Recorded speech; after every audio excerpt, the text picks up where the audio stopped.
These are the functions of the reticular formation. Number one, the reticular system, especially reticular activating system, is very much essential for the arousal and attention responses. So these are carried through the reticulo-thalamocortical projections. Number two, sleep and wakeful state.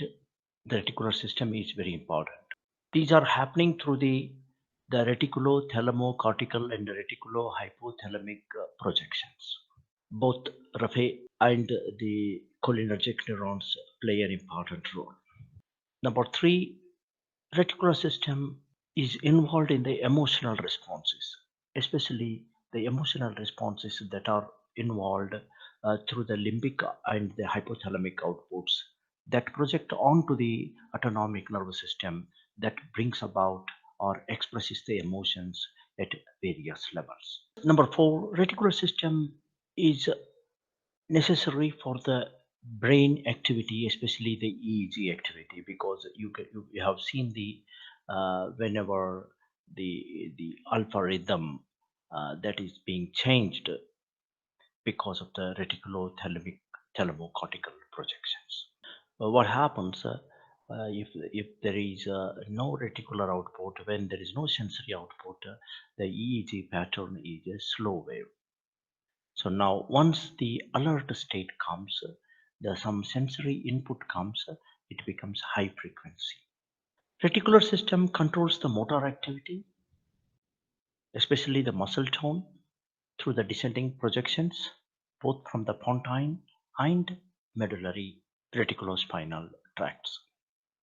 It also governs the postural reflexes and various the pattern activity, especially the swallowing, walking, gait, etc.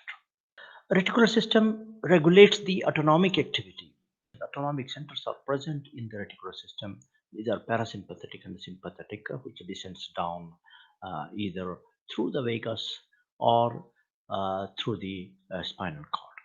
Reticular system regulates the number of vital activities like respiratory or control of respiration, the cardiovascular system, and various reflexes governing the respiration and cardiovascular system, and the gut activity, that is the visceral activity. Reticular system regulates the circadian rhythm and the endocrine functions of the hypothalamus by the release of hypothalamic hormones and by regulating the release of the hypothalamic hormones.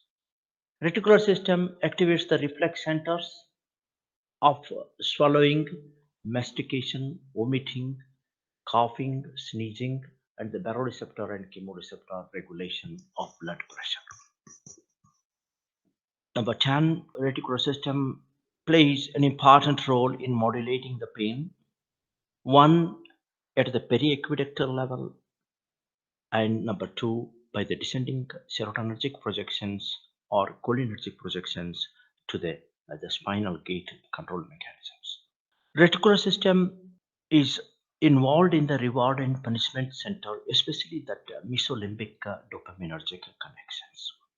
I have mentioned 11 functions of the reticular formation. It may be many more.